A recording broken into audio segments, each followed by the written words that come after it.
I am Cornelia, 29 years old, and I always believed family came first. With my career as a software developer thriving, I never hesitated to support my struggling relatives financially. For years, I paid their bills while living modestly myself. That all changed when my Aunt Judith accidentally sent me a video. Watching my family call me a pathetic failure while laughing about how they manipulated me shattered everything I thought I knew about family loyalty. Before I tell you how I turned my family's betrayal into my greatest triumph, let me know where you're watching from and hit that subscribe button if you've ever had to choose between family loyalty and self-respect. I grew up in a middle-class neighborhood in Grand Rapids, Michigan, where my parents, Thomas and Martha, always emphasized that family bonds were sacred above all else. Our modest two-story house was often filled with extended family gatherings, where this message was reinforced at every opportunity. We were not wealthy by any means, but my parents ensured we never went without necessities. As the second oldest of 4 children, I often found myself overshadowed by my older brother Logan. He was the golden child, the one whose achievements were celebrated with enthusiasm, while mine seemed to merely meet expectations. Logan was handsome, charismatic, and knew exactly how to charm our parents into getting whatever he wanted. They funded his college education completely, while I would later have to work multiple jobs to afford mine. My younger sister Kira was the family beauty, with her perfect smile and effortless style. 2 years younger than me, she developed a concerning pattern with money early on. Her allowance disappeared on impulse purchases, yet somehow she always managed to convince our parents to give her more. They laughed it off as her being a free spirit while I was labeled as uptight for saving my allowance. Justin, the baby of the family, was 5 years younger than me. Sweet-natured but easily influenced, he began struggling with substance issues in his late teens. The family rallied around him with support and understanding, pouring resources into helping him while expecting him to repay nothing. I supported this approach completely at the time, believing in second chances and family support. While my siblings seemed to naturally fit into their roles, I was always a bit different. I preferred logic puzzles to social gatherings and found comfort in the predictable world of computers rather than the chaotic family dynamics that often left me feeling unseen. My interest in technology began when I was 12, and my uncle gifted us his old desktop computer. While my siblings quickly lost interest, I became fascinated with how it worked, eventually teaching myself basic programming from library books. High school was when the pattern of family expectations truly became clear. When Logan needed a car for college, my parents dipped into their savings without hesitation. When I requested help with a computer programming camp the following year, I was told we couldn't afford extras and that I should find a summer job instead. I did exactly that, working at the local grocery store and saving every penny. By the time I graduated high school with honors and a partial scholarship to Michigan State for computer science, I had already accepted that my path would be different. While my parents attended every one of Logan's average football games, they missed my robotics competition where our team placed first in the state. It hurt, but I understood they had limited time and resources. College was a turning point. I worked 3 part-time jobs while maintaining a near-perfect GPA. I served coffee mornings before class, worked at the university computer lab afternoons, and did freelance website design on weekends. Sleep was a luxury I rarely afforded myself, but my determination never wavered. Meanwhile, Logan dropped out of business school after 2 years. Kira attended community college sporadically, while accumulating credit card debt, and Justin was entering his troubled high school years. Despite the challenges, I thrived academically. My senior project caught the attention of a visiting tech recruiter, and before graduation, I had secured a position as a junior software developer at TechVision, a prestigious company based in Seattle. The starting salary was more money than anyone in my family had ever made, and for once, all attention was on my achievement. My parents hosted a farewell dinner before my move across the country. Everyone was there, including Aunt Judith and Uncle Frank. I remember the pride in my father's eyes as he toasted to my success. My mother hugged me tightly, whispering how she always knew I would do great things. For that evening, I felt truly seen and appreciated. The move to Seattle was both exciting and terrifying. I had never lived away from Michigan, and suddenly I was 3,000 miles from everything familiar. My apartment was a tiny studio in a decent neighborhood, nothing fancy, but all mine. Those first months were lonely as I adjusted to a new city where I knew no one, but I threw myself into work determined to prove my worth. Within 6 months, I had received my first promotion and raise. I called my parents immediately to share the news, excited to make them proud again. My father's first question was whether I could now help with Logan's new business venture, a sports memorabilia shop he wanted to open.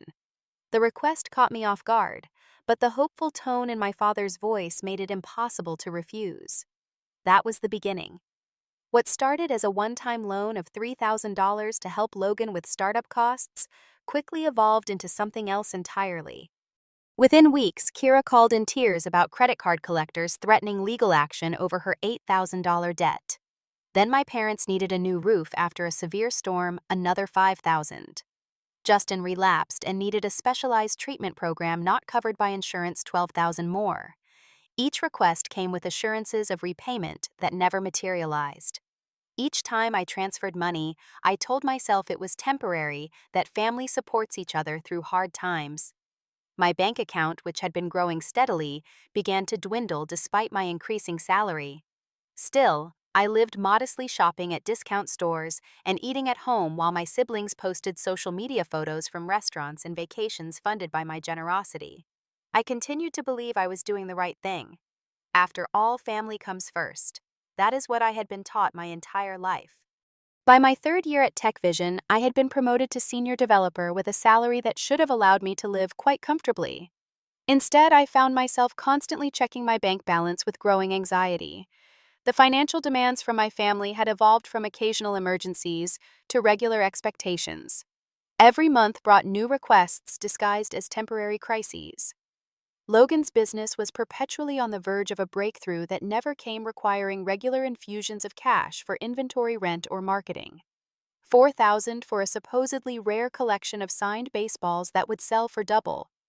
$3,000 for an advertising campaign that would surely bring in new customers.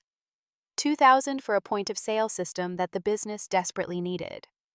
Kira had managed to clear her credit card debt with my help, only to accumulate new charges almost immediately. She called one Tuesday night sobbing about how her roommate had moved out unexpectedly, leaving her unable to make rent. I sent $2,000. 3 weeks later, she needed another $1,500 for car repairs. Her Instagram showed her at a music festival the following weekend, wearing new clothes and sunglasses I recognized from luxury brands. My parents had become surprisingly comfortable asking for money as well. The roof repair had somehow expanded to include kitchen renovations, a new water heater, and landscaping for better curb appeal. When I expressed concern about the mounting costs, my mother sounded hurt. "We would never ask if it wasn't important, Cornelia," she said, her voice tightening with disappointment. "We didn't raise you to be selfish with your blessings." That comment stung deeply. I had never considered myself selfish, quite the opposite. I sent another $4,000 the next day. Justin's situation was the most heartbreaking. After his first rehab stay, he had maintained sobriety for nearly 8 months.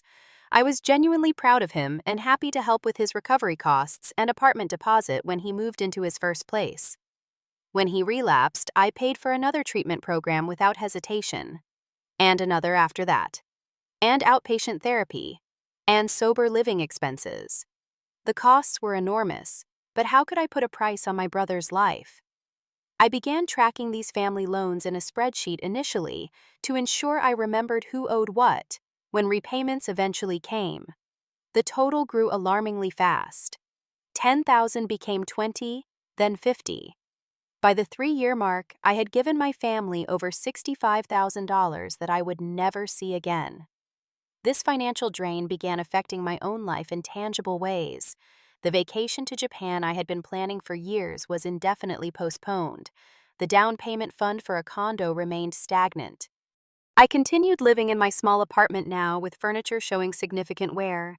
My 10-year-old car needed increasingly frequent repairs, but replacing it seemed impossible. My friend Taylor noticed the toll it was taking. Over coffee one Saturday, she watched me check my bank balance after receiving yet another text from Logan. You look exhausted, she said carefully, and every time your phone buzzes, you flinch. I tried to laugh it off. Just busy at work. Taylor wasn't fooled. How much have they asked for this month? When I reluctantly showed her my spreadsheet, her eyes widened. Cornelia, this isn't sustainable. You're drowning yourself to keep them afloat. They're family, I said automatically. They would do the same for me. Would they, though? Taylor asked gently. Has any of them ever sacrificed anything for you? I had no answer for that. The question lingered uncomfortably in my mind. At Taylor's suggestion, I started seeing a therapist doctor. Winters using my company's mental health benefits. In our second session, she asked me to consider setting boundaries. Supporting family is admirable, she explained, but not when it comes at such a cost to your well-being. Healthy relationships involve reciprocity. I nodded in agreement during our sessions, but implementing boundaries proved far more difficult. When I gently suggested to my mother that I needed to scale back my financial support, her reaction was swift and cutting. After all we did for you growing up, we sacrificed everything to give you opportunities, she said, her voice trembling with what sounded like genuine hurt. I never thought success would change you like this. My father called the next day. Your mother is very upset. We're not asking for handouts, Cornelia. We're family. Family takes care of each other. The guilt was overwhelming. I immediately transferred another $2,000 with an apologetic message about being stressed at work. The relief in my mother's voice when she called to thank me was palpable, temporarily soothing the ache of resentment that had begun to form. Even as I continued sending money, something was changing within me. Each transfer was accompanied by a growing knot in my stomach. I began avoiding family calls, knowing they would inevitably include financial requests. I made excuses to miss family gatherings, unable to face them, knowing I was beginning to resent their constant demands. Dr. Winters helped me recognize this as a normal response to exploitation, though I flinched at the term. Exploitation seemed too harsh for what was happening. They were family, not strangers trying to con me. They loved me. They just needed help. I was fortunate enough to provide that help, wasn't I? But late at night, staring at my bank statements and calculating how many years it would take to rebuild my savings at current rates, I couldn't silence the voice asking how much was enough. How long would I need to support them? Would they ever stand on their own? And the question that scared me most, did they value me or just my paycheck? I had no way of knowing that the universe was about to provide a devastatingly clear answer. The annual Thompson family summer gathering was a tradition stretching back to my childhood. Every July, my extended family would descend upon my parents' house for a weekend of barbecues, board games, and catching up. This year, for the first time, I wouldn't be attending. A major project deadline at work required my presence in Seattle despite my attempts to negotiate time off. I'm really sorry, I told my mother over the phone. I tried to arrange travel, but this project launch is critical and I'm leading the team. Her disappointment was evident. Everyone will miss you. Aunt Judith especially was looking forward to seeing you. I promised to make it up to them and sent extra money for the gathering expenses as a gesture of goodwill. My absence from family events had become more common partly due to genuine work commitments, but also from the growing discomfort I felt around family, who increasingly saw me as their financial safety net. The Saturday of the gathering, I was deep in code at my apartment when my phone chimed with a video message from Aunt Judith. I assumed it was a quick hello from everyone, perhaps singing an off-key happy birthday to cousin Melissa, whose celebration was part of the weekend events. I tapped play, smiling at the thought of seeing everyone having fun. The video started with my aunt's face very close to the camera, clearly struggling to figure out if she was recording correctly. Her face disappeared as she apparently set her phone down on a surface unknowingly still recording. The camera now showed a partial view of my parents' living room where several family members were seated. "Did you send it to the group?" I heard my Uncle Frank ask. "I think so," Aunt Judith replied, moving away from the phone. "Technology is not my thing." What followed would permanently alter my relationship with my entire family. Speaking of technology, my brother Logan's voice carried clearly. "Has Cornelia sent the money for the store expansion yet?" I froze, finger hovering over the screen, suddenly uncomfortable but unable to stop watching. "Not yet," my father replied with a chuckle. "But she will. She always does. She acts so superior with her fancy job." Logan continued, his tone surprisingly bitter. "Like she's the only one who ever accomplished anything." "Well, she is the only one actually making money," my mother said, though not in my defense as I briefly hoped. "Thank goodness, or where would the rest of you be?" The laughter that followed was jarring, cutting through me like physical pain. "She should be grateful we even talked to her." My sister Kira's voice, now unmistakable even from off camera. "Remember how awkward she was in high school? No friends, always with her nose in a computer." "God, yes." Logan laughed. "Pathetic. Still is, really. All work, no life." "She can afford it," Justin chimed in. "What's she even saving for? Not like she has anyone to spend it on." More laughter, including, to my horror, my parents. The people who should have defended me were actively participating in my humiliation. Aunt Judith walked back into frame holding a glass of wine. "Did I tell you what she said when I asked about her dating life, that she was focusing on her career goals right now?" She affected a mocking, robotic voice that sounded nothing like me. "Goals and 5-year plans, like life follows a program." "The funny thing is," my father said between chuckles, "she thinks she's so smart with her big tech job, but she hasn't figured out we have no intention of paying back those loans." "Loans," my mother nearly spat out her drink, laughing. "Is that what she calls them?"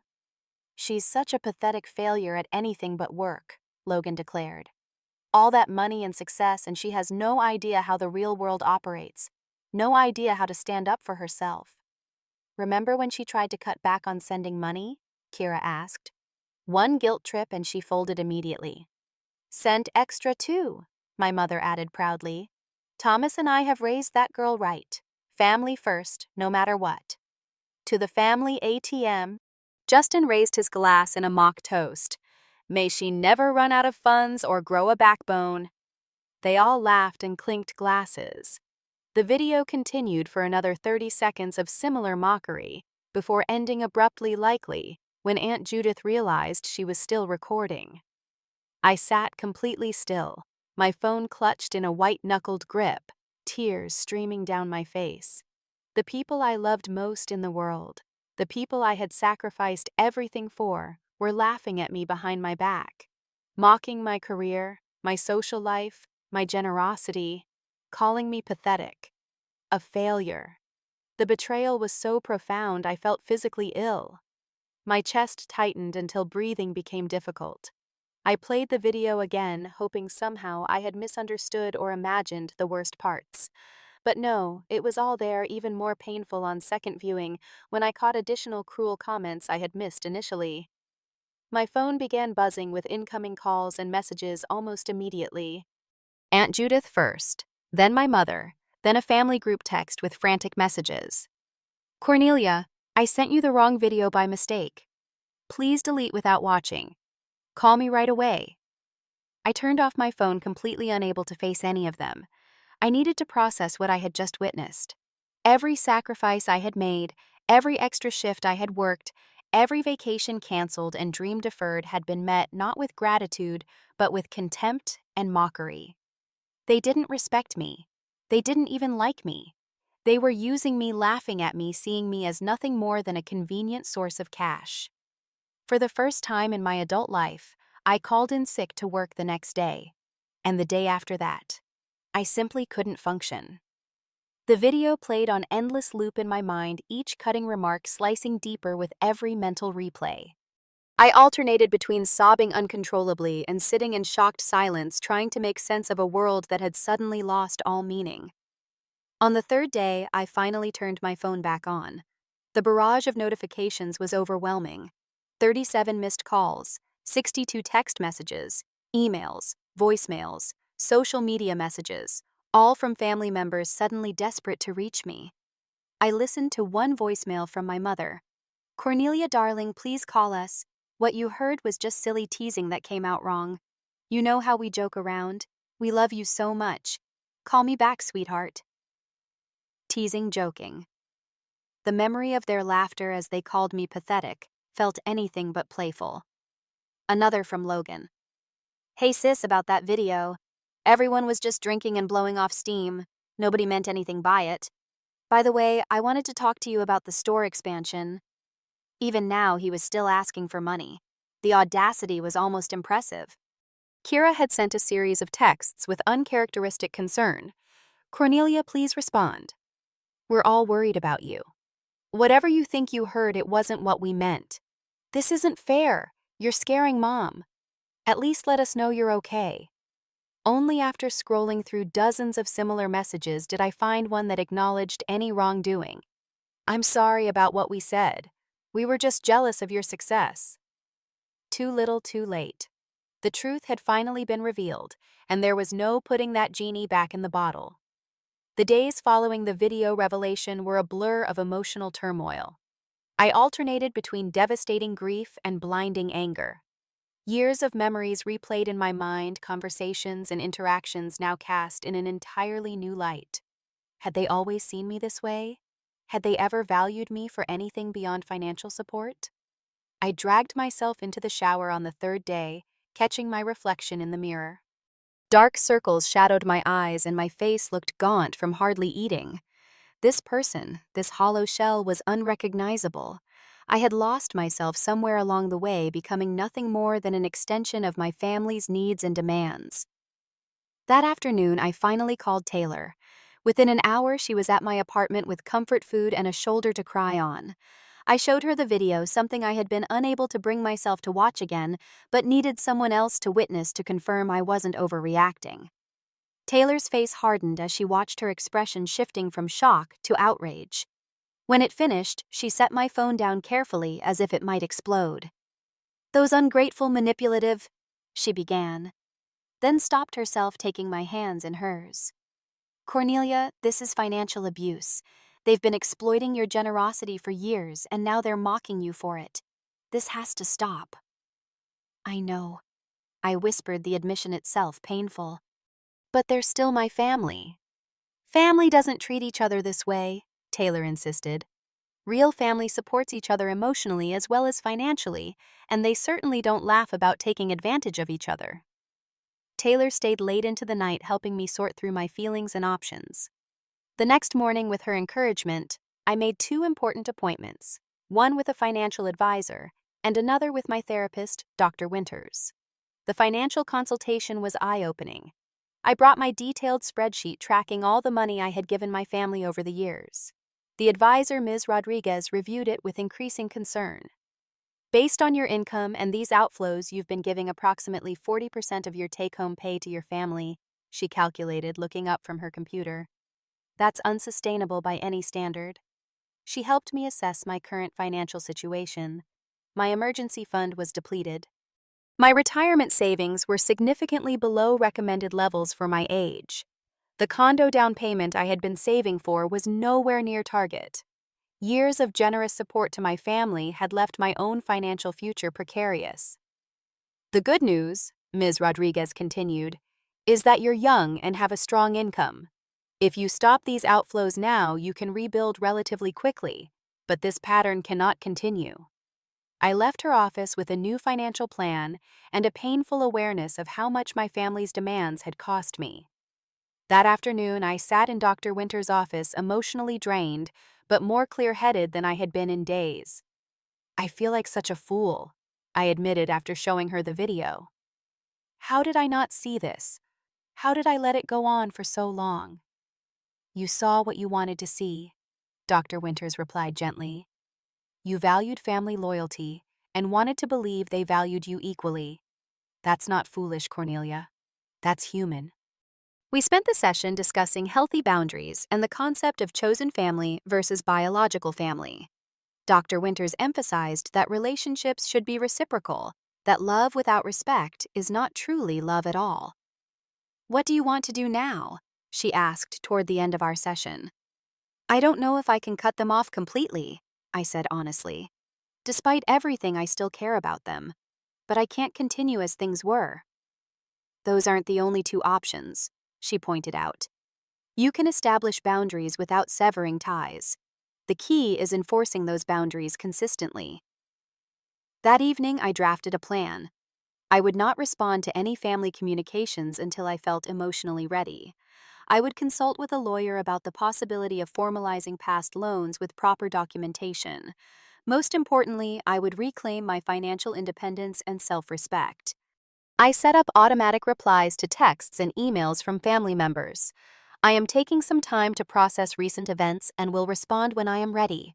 Please respect my need for space. The messages and calls continued relentlessly. Aunt Judith even showed up at my apartment unannounced the following weekend, forcing me to confront the situation before I felt prepared. I opened the door but didn't invite her in. Aunt Judith, this isn't a good time. Cornelia, please, she pleaded, her eyes red-rimmed from crying. You have to let me explain. That video, it wasn't what it looked like. It looked exactly like what it was, I replied, my voice steadier than I expected. You were all mocking me while I was working to send money for that very gathering. We were just joking around, she insisted. Everyone teases each other in families. You're taking it too personally. Her dismissal of my feelings only reinforced my resolve. Would you consider it a joke if I played that video for your colleagues, your friends? Would they find it funny? Her face fell. That's different. It was private family talk. Exactly. What you say in private reveals who you truly are. And now I know who all of you truly are. Cornelia, please. Your parents are devastated. They say you haven't been answering their calls. I need space, Aunt Judith. I'm asking you to respect that, and leave. After she left, I felt a strange mix of pain and pride. Setting a boundary had been uncomfortable but necessary. It was a small step, but an important one. The next test came just days later when my mother sent a text that made my blood run cold. Honey, I hate to bother you when you're upset with us, but the property tax bill is due next week. We're short $2,400. Can you help us out one more time? I promise we'll talk everything through after this is handled. One more time. The familiar refrain that had emptied my bank account for years. In the past, I would have transferred the money immediately, perhaps with a gentle reminder about budgeting that would be promptly ignored. Now, with the echo of their laughter still ringing in my ears, I saw the request for what it was, another attempt at manipulation. Even after being caught mocking me, they still expected me to provide financial support. The audacity was breathtaking. I composed my response carefully. I've seen the video of all of you laughing about taking advantage of me financially. I will not be sending any more money. I suggest you look into payment plans for the property tax.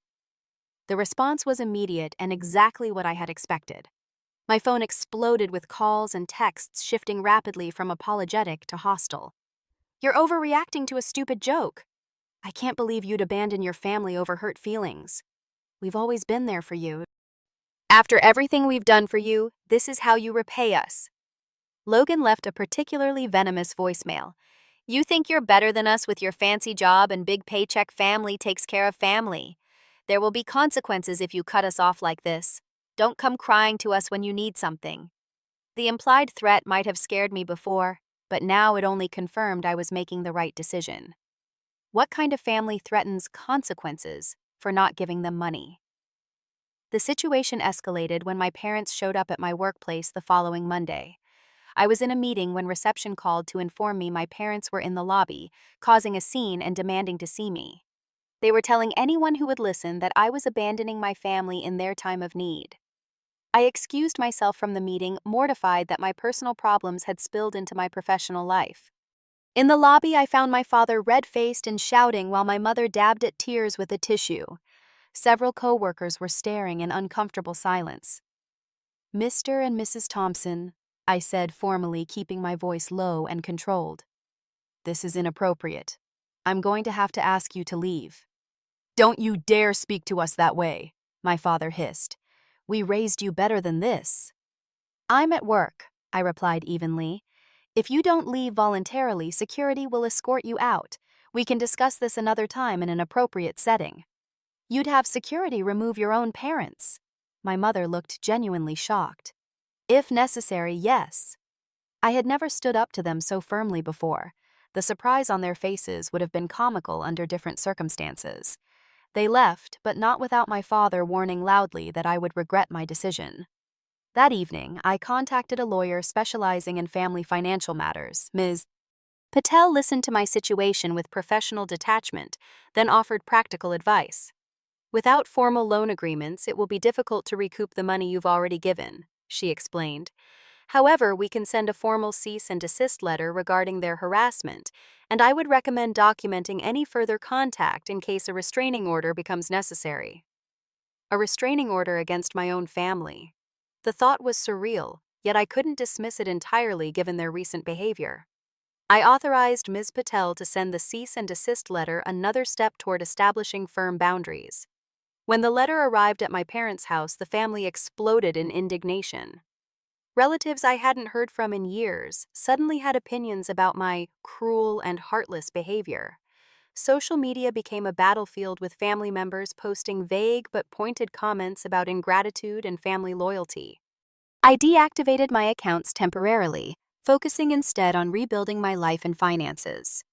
For the first time in years, I could look at my bank account without anxiety. I began contributing properly to my retirement fund. I researched condos in my price range. I even booked a weekend trip to Portland, a small indulgence that felt revolutionary after years of sacrifice. Throughout this process, Taylor remained my steadfast supporter, along with a few close colleagues who became friends. I realized I had allowed my family's demands to isolate me, turning down social invitations because I couldn't afford them after sending money home. Now I was rebuilding not just my finances, but my social connections as well. The cease and desist letter worked to some extent. The calls and texts became less frequent, though they didn't stop entirely. What did stop completely were the financial requests. It seemed my family finally understood that particular well had run dry. After several weeks of minimal contact, I decided it was time for a proper confrontation. Not out of anger or revenge, but because closure was necessary for my healing process. I needed to say my piece directly, not through lawyers or text messages. I arranged to meet my family at a neutral location, a private room at a local restaurant where we could speak openly without creating a public spectacle. I invited Taylor to accompany me for moral support, a decision that would prove invaluable. As the meeting approached, I felt surprisingly calm. The hurt remained, but the confusion had cleared. I knew who I was and what I deserved. For perhaps the first time in my adult life, I was putting myself first, and it felt right. The restaurant I chose for our confrontation was upscale enough to discourage any loud outbursts, but casual enough that we wouldn't appear out of place. I reserved their private dining room a small space with a table for 8 and sound-insulating walls that would contain our conversation. I arrived 30 minutes early, with Taylor settling my nerves with deep breathing exercises Dr. Winters had taught me. "You don't have to go through with this," Taylor reminded me, squeezing my hand under the table. "We can walk out any time." "I know," I replied, grateful for her support. "But I need to do this. For me." My parents arrived first, looking simultaneously defensive and wounded. My father's jaw was set in a hard line, while my mother's eyes were puffy from crying. Logan came next, deliberately not making eye contact as he took his seat. Kira and Justin arrived together, Kira examining her manicure with exaggerated interest, while Justin at least had the decency to look uncomfortable. Aunt Judith and Uncle Frank had also been invited, but declined, citing a previous commitment. I suspected they were simply too embarrassed to face me after the video incident. An uncomfortable silence filled the room. I had prepared extensively for this moment, rehearsing with both Taylor and Dr. Winters. I took a deep breath and began. "Thank you all for coming. I know this isn't easy for any of us." "It didn't need to be this difficult," my father interrupted immediately. "You're the one who escalated things with lawyers and dramatic accusations." Taylor tensed beside me, but I remained calm. "I've asked for this meeting so I can speak without interruption. If that's not possible, we can end it now." My father looked ready to argue, but my mother placed a restraining hand on his arm. He settled back, still glowering. "For years, I've supported this family financially," I continued. "I've sent money whenever asked, often at significant personal cost. I did this willingly because I believed we were a family that loved and respected each other. That belief was shattered when I received Aunt Judith's video. That was just harmless teasing, my mother interjected. Every family jokes around. Instead of arguing, I reached into my bag and took out my tablet. I'd like us to watch a portion of this video together so we're all clear about what was said. That's not necessary, Logan said quickly. We all know what happened. I think it is necessary, I replied, my voice firm. I pressed play, watching their faces as they heard their own voices calling me pathetic, mocking my career and personal life, laughing about manipulating me financially. Kira stared at her lap. Justin shifted uncomfortably. My parents exchanged glances but remained stoic. Logan alone seemed unmoved, his expression challenging. I stopped the video. This is not harmless teasing. This is cruel mockery of someone who has done nothing but support you emotionally and financially for years. You're taking it out of context, my father insisted, though, with less conviction than before. Then please explain the context in which calling me a pathetic failure and laughing about taking advantage of me would be acceptable. No one answered. I pulled out the spreadsheet I had prepared. In the past 3 years, I have given this family $65,427, not loaned, given since it's clear none of you ever intended to repay me. I slid copies across the table to each of them. The detailed accounting showed every transfer, every request organized by recipient and purpose. The total at the bottom was highlighted in bold. This money came from my hard-earned salary. It represents countless overtime hours, postponed dreams, and sacrificed opportunities. While I lived in a small apartment with secondhand furniture, you renovated your kitchen, I said, looking at my parents. While I drove a car with 100,000 miles on it, you bought new clothes and attended music festivals, I continued, turning to Kira. While I canceled my vacation plans repeatedly, you invested in a failing business with no solid plan, I said to Logan. And while I support your recovery completely, Justin, I was financing multiple rehab stays while you laughed about me having no life. The silence was deafening. For once, no one had a ready excuse or deflection. I don't expect to be repaid, I said clearly. I've made peace with that loss. What I do expect moving forward is respect. So what now? My mother finally asked. You're just cutting us off completely, abandoning your family over hurt feelings. I'm establishing boundaries, I corrected. I'm not abandoning anyone. I'm simply no longer allowing myself to be used. And what do these boundaries look like? My father asked, his tone suggesting he found the very concept ridiculous. I had come prepared for this question. First, no more automatic financial support. If someone needs help, it will be discussed respectfully with clear terms, including repayment plans if appropriate. Second, no more emotional manipulation. My career success is not a reason for guilt or obligation. Third, I expect the same consideration and respect you would give to any other adult in your lives. So it's all about money, Logan said dismissively. You got rich and now you're too good for us. No, Logan, I replied evenly. It's about respect, appreciation, and mutual support, none of which I saw in that video. We're sorry about the video, my mother said, reaching for my hand across the table. I gently moved my hand away. We truly are. We were just blowing off steam. You know how family can be.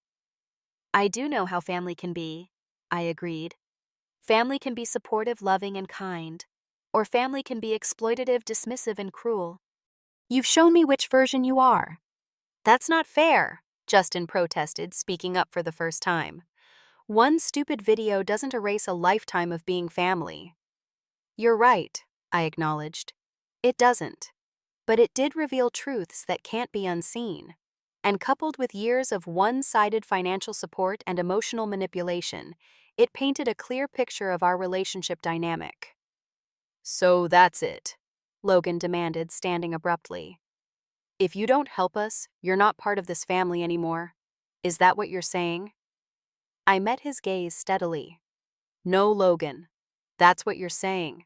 I'm saying a real family doesn't treat each other the way you've treated me. This is ridiculous, he scoffed. Mom, Dad, are you going to let her talk to us like this? My parents looked torn, decades of family dynamics clashing with the undeniable evidence before them. Cornelia, my father said slowly, we love you. We're proud of your success. Maybe we got too comfortable asking for help, but that doesn't mean we don't value you as a daughter. Then show me, I challenged. Show me with actions, not words. Respect my boundaries. Treat me with the same consideration you'd give a friend. That's all I'm asking for. And if we need help? My mother asked hesitantly. Then ask respectfully with a clear plan for how the situation will be resolved without my continued financial support. I'm willing to help in emergencies, but not to enable dependency. Kira finally looked up from her lap.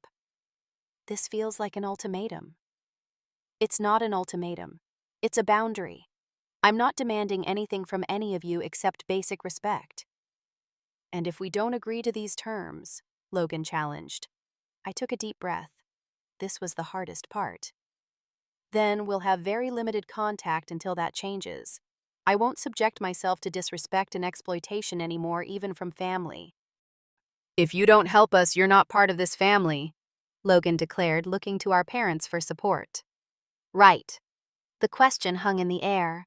My parents, caught between their golden son and their cash cow daughter, seemed genuinely conflicted.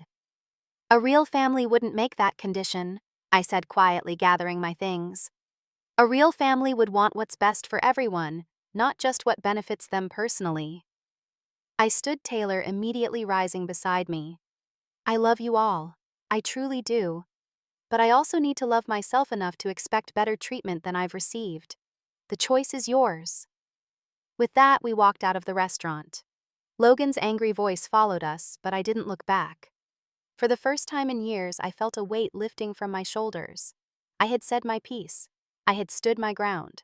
Whatever happened next, I would face it with newfound strength and self-respect. In the car, Taylor looked at me with concern. Are you okay? I considered the question carefully. Not yet, I answered honestly. But I will be. That night, I turned off my phone completely. No anxious checking for family messages, no bracing for the next crisis or demand. Instead, Taylor and I ordered takeout, watched a silly movie, and talked about everything except family drama. It was the most peaceful evening I had experienced in years. When I finally went to bed, I slept deeply and dreamlessly, waking with a clarity that confirmed I had made the right choice. The road ahead would be challenging, but for the first time in years, it was my road to choose. 6 months after the confrontation at the restaurant, my life had transformed in ways both subtle and profound. The most immediate change was financial. Without the constant drain of family support, my savings grew steadily. I moved from my cramped apartment into a modern one-bedroom condo with large windows and a small balcony where I grew herbs and flowers. The space was entirely mine, decorated according to my tastes without consideration for anyone else's preferences or financial needs. At work, my performance improved noticeably. Free from the constant stress and distraction of family crises, I focused fully on my projects and professional development. 3 months after establishing boundaries with my family, I received a significant promotion to lead developer with a corresponding salary increase.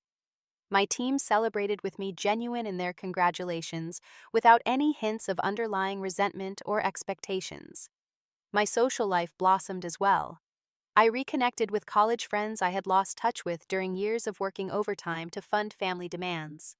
I joined a hiking club, discovering a passion for outdoor activities I had never had time to explore. I even began dating a kind, thoughtful software engineer named Adrian, whom I met at a tech conference. He respected my boundaries and appreciated my independence, a refreshing change from previous relationships that had often taken a back seat to family obligations. The changes in my family relationships were more complicated and varied. Logan remained hostile, unable to accept the loss of his primary funding source. He sent occasional angry texts accusing me of abandoning the family, each one reinforcing my decision to maintain strong boundaries. Kira similarly kept her distance, though her messages took a more passive-aggressive tone, featuring vague social media posts about family loyalty and true colors. I muted these accounts, protecting my peace of mind. My parents' response surprised me. After several weeks of emotional messages alternating between guilt trips and apologies, they seemed to reach a turning point. My father called one evening with a different tone than I had heard before. "Cornelia," he said, his voice uncharacteristically hesitant. "Your mother and I have been doing some thinking. We haven't been as appreciative as we should have been." It wasn't exactly an apology, but it was more self-awareness than he had ever shown previously. We began a careful, tentative rebuilding of our relationship. They respected my financial boundaries completely, never asking for money. Our conversations became more genuine, focusing on our lives and feelings, rather than practical matters and crises. They even attended a therapy session with me at Dr. Winter's office, a step I never imagined they would take. The most significant transformation came from Justin. After his third rehab stay failed to maintain sobriety, he made a decision that shocked everyone. He entered a long-term recovery program entirely on his own initiative, taking out a loan to cover the costs rather than asking me or our parents. When he completed the 6-month program, I attended his graduation ceremony. Afterwards, he pulled me aside. "I get it now," he said quietly. "What you were trying to do all along. You weren't helping by constantly bailing us out. You were enabling us." His insight brought tears to my eyes. "I was trying to help the only way I knew how." "I know," he nodded. "But I needed to hit bottom to find my way up. As long as someone was catching me, I never had to learn to save myself." Justin became my closest family ally, defending my boundaries to other family members and working diligently on his own independence. He found a job at a carpentry shop, discovered a natural talent for woodworking, and eventually began selling custom furniture pieces on the side. Watching him build a sustainable life through his own efforts was profoundly satisfying. Aunt Judith made multiple attempts at reconciliation, each more genuine than the last. Eventually, I agreed to meet her for coffee. She arrived with a handwritten letter of apology and a small gift, a beautiful journal with my name embossed on the cover. "I want you to know I am truly, deeply sorry," she said, her eyes meeting mine directly. "Not just for the video, but for years of taking your generosity for granted. You deserved better from all of us." Her sincerity helped heal one of the most painful aspects of the betrayal. Over time, we rebuilt a relationship based on mutual respect rather than financial dependence. Not all family relationships improved, of course. Logan and Kira maintained their distance, occasionally reaching out only when they needed something. I remained polite but firm in my boundaries, refusing to revert to old patterns regardless of the emotional pressure applied. It hurt to accept that some relationships might never recover, but I understood that healthy connections couldn't be forced. Beyond my immediate family, I discovered a surprising source of fulfillment in helping others facing similar situations. Through an online support forum for financial abuse survivors, I connected with people whose stories echoed mine: adult children supporting parents beyond their means, siblings exploited by family members, partners drained by one-sided financial arrangements. I shared my experience and the strategies that helped me establish boundaries. Many forum members expressed relief at finding someone who understood their struggles, the complex emotions of loving family members, while recognizing exploitative patterns. I eventually began volunteering as a peer counselor, using my journey to help others find their own paths to financial and emotional freedom. This community service fulfilled my desire to help others in a healthy, sustainable way. Unlike my previous pattern of sacrificing my own well-being to support family, this work enriched my life while respecting my boundaries. I discovered the profound difference between being exploited and choosing to give freely. My financial situation continued to improve steadily. I established an emergency fund, maximized my retirement contributions, and even began investing in the stock market with guidance from Ms. Rodriguez. The financial security I built provided peace of mind I had never experienced while supporting my family, confirming that self-care was not selfish, but necessary. 1 year after receiving the accidental video that changed everything, I hosted a small dinner party in my new condo. Taylor was there with her boyfriend along with Adrian and a few close friends. Justin came alone sober for 10 months and proudly sharing photos of his latest woodworking project. My parents attended as well, bringing a houseplant instead of requesting a loan. The evening was filled with genuine laughter and connections so different from the tension-filled family gatherings of the past. As I looked around at these people who truly valued and respected me, I realized that family could be both chosen and biological. True family supported your growth rather than exploiting your success. True family celebrated your boundaries rather than resenting them. True family loved you for who you were, not what you could provide. The journey had been painful but necessary. By setting boundaries with love, I had not only reclaimed my financial freedom, but helped some family members grow as well. Others might never change, and I had made peace with that possibility. My worth was not determined by their validation or approval. In choosing myself, I discovered that self-respect attracts the respect of others. In refusing to be exploited, I created space for genuine connection. In setting boundaries, I found freedom. If you're watching this and recognizing similar patterns in your own family dynamics, know that you deserve respect and appreciation. Financial support without gratitude is exploitation, not love. Setting boundaries isn't selfish. It's essential for everyone's growth. Have you ever had to establish difficult boundaries with loved ones? How did you balance self-respect with family loyalty? Share your experience in the comments below, and if this story resonated with you, please like and subscribe. Remember, supporting others should never require sacrificing yourself. Thank you for listening to my story, and I hope it helps you find the courage to honor your own worth, whatever that journey may look like for you.